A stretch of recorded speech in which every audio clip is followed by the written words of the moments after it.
Bismillahirrahmanirrahim. Here we are with Brother Altaf Husain. He has a PhD from Harvard University from the School of Social Work. He focuses on Muslim immigrants and refugee adaptation of the United States. He's a member of MANA's Shura and Dewan, and is also a member of Islamic Social Services US. And he was a former president of Amnesty International. Brother Altaf, Jazakallah khair for being part of this interview. The first question I have is, in your opinion, what are one or two key objectives that MANA has, and in the time since its inception, how do you see that fulfillment of objectives happening? Well, Bismillahirrahmanirrahim. Thank you for this opportunity to be able to share some thoughts with the readership of Muslim Matters. Basically, MANA was a project a long time in the making. So throughout the 80s and 90s, many of the leadership of the African American and also the indigenous community had been thinking about, what can and how can we develop a manifestation of this concern for the indigenous agenda. Starting in the late 90s and early 2000, Imam Jamil Al-Amin and others got together in different convention settings. So at the end of an ISNA convention or in the middle of another convention, they would sit together and think, how can we do this? The primary focus of MANA has been to fill the void of a organization whose sole purpose, whose sole objective is to reclaim and to refocus the attention of the Muslim community onto the indigenous affairs of Muslims in America. At the beginning of MANA and to the present day of MANA, there has never been a distinction to say that we are different than or better than or in opposition to any of the existing organizations. So MANA has wanted to complement the work of other organizations, and in fact much of the leadership of MANA currently has at one time or another been a part of the leadership of other national organizations, including Imam Siraj Wahaj, who was vice president of ISNA at one point, and Dr. Ihsan Bagbi, who sits on the Shura of ISNA, and myself, and the Shura of CARE and others for Dr. Ihsan. So this has been a major objective, is to just reclaim the attention and refocus it onto the indigenous affairs. Since the inception in 2000 to the present day, we have been basically trying to lay the groundwork. So people say, well, we haven't seen the actual work of MANA. Well, yes you have, and yes you haven't, in the sense that you have seen it in the formulation of objectives, which then resulted in actual programs. So presently we have, and I invite the readership to visit mana-net.org, the website, to be able to know what are the projects. But for example, the concerns of the prison re-entry project, the healthy marriage project, community empowerment project, this SHARE project, which is social services and other human services. So these are the manifestations of some of these projects. Jazakallah khair.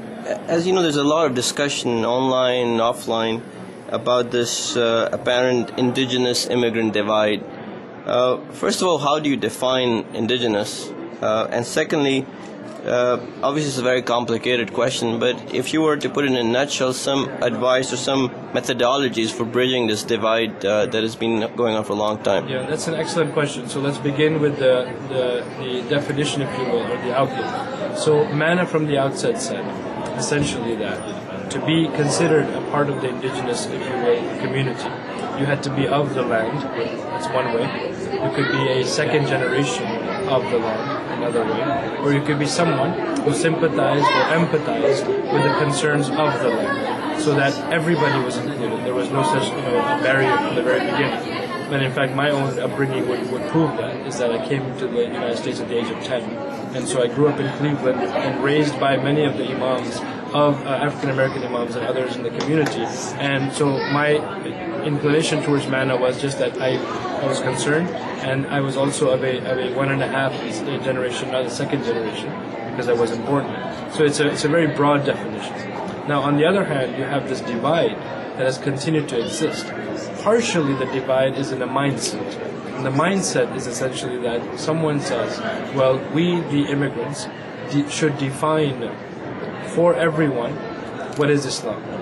So the mindset creates a barrier, because if I am a second or third generation African American whose father may have been a scholar, who have studied maybe in Medina or in Azhar, and has come back, raised a family, and now I'm a Muslim in that household, I don't need someone else to define Islam for me.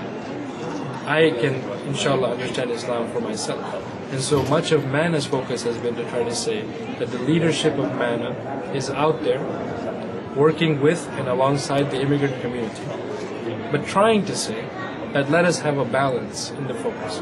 Let us focus on the indigenous agenda, those who can and specialize, but then let's also have some links with the overseas agenda, but not to say to overwhelm the indigenous agenda in such a way that if we have only $1 left for relief, that almost much of it goes overseas, and we're neglecting the people closest to us, whether in the inner city or in the urban area. So this mindset is disappearing as more and more people, second generation, both African American and immigrant second generation, are coming together, not only through marriage, not only through business dealings, not only through college and the MSA, the Muslim Association, but other avenues. So for them, when they come to adulthood, basically, there was and is never a difference. So that mindset it was a transition period, and inshallah ta'ala with the next generations we will be able to put that aside. Jazakallah khair. As you may know, Muslim Matters is becoming one of the largest online communities. What nasiha do you have for the authors as well as the readership as we grow, and and especially in terms of bridging this divide and other, how to get involved and active online to make things happen? That's right. Well, this is one of the excellent things about the internet, is that it has given us a forum whereby those of us who are not even physically sitting next to each other or in the same neighborhood are able to communicate in sometimes real time the thoughts that we're having. The challenge becomes with some of the forum like this is that it is a passive medium, that by nature I am sitting at a computer, I am relaxing, I am being in my own sort of environment, and I'm writing out. If the forum becomes more about opinions and reflections of myself and my own thoughts, then it is not serving its purpose. But if it continues in the direction in which it is going, which is to take an issue, look at the Islamic perspective of that issue, and get the scholars to comment on that issue, indigenous scholars to comment on the issue, then look at the workers of that on that issue and say, well, I like social services, so this issue is about social services. So now how can some of us become a group, a subgroup of this online community, and then create a viable, tangible project to be able to address that concern? So if this is the direction that Muslim Matters heads in, then the authors are providing that guidance from an Islamic perspective, the readers are internalizing that guidance, and then translating it into actual viable, tangible projects. And inshallah, I think this relationship will be very beneficial.